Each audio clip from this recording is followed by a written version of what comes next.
Hello everyone and welcome to the history of Panama's flag.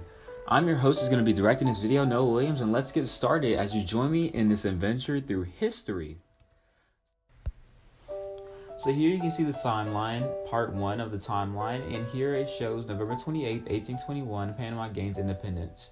Now what this means is that Panama in the year 1821, well prior to 1821, they were always a loyalist to Spain.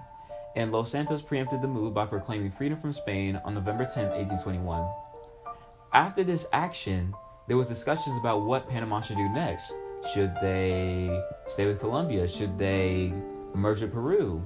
And the Bishop of Panama at the time wanted to merge with Peru, but this idea was shut down via voting. And also there was a third possible action, which was a union with Mexico, which was proposed, and this was also rejected. Thus, Panama ended up joining with Colombia and was joined as a part of the Republic of Colombia, which brings us to the next two flags shown in the next slide. So looking at the two Panama flags from the Republic of Colombia, you can see the three colors, yellow, blue, and red. The yellow and red represent the ties to Spain as well as the integration of Colombia, and the blue represents the peace and prosperity for Panama as a nation. Now, these flags are from 1821 to 1886 because in 1886, that's when Panama decides it wants to separate from Colombia, thus leading us to the Thousand Days War, thus leading us to Panama becoming an independent nation. So in the second part of the timeline, I'm going to be fairly quick with this one because it just shows that after the Thousand Days War, Panama declares independence from Colombia, and this sets up the premise for 3 new flags that will be drafted, and I'll be showing them in the next slide.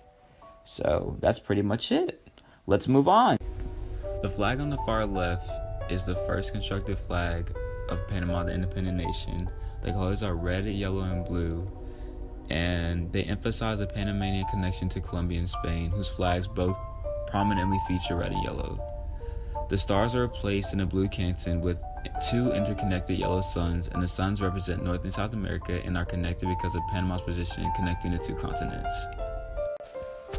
The flag in the center is the first representation of the present-day flag of Panama. The stars in the canton are flipped because this is before the first presidential election under this flag. The flag was to reflect the political situation of the time. The blue was intended to represent the Conservative Party and the red was to represent the Liberal Party. The white was intended to stand for peace and purity. The blue star stands for purity and the honesty of the life in the country. The red star represents the authority and the law in the country. And the last slide shows the depiction of the present-day flag of Panama. The flag of the Republic consists of a divided rectangle of 4 quarters. The upper field close to the pole with the blue star of the 5 points.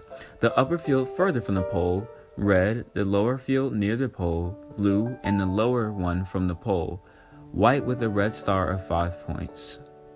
And also included is a link to the YouTube video of Panama's national anthem.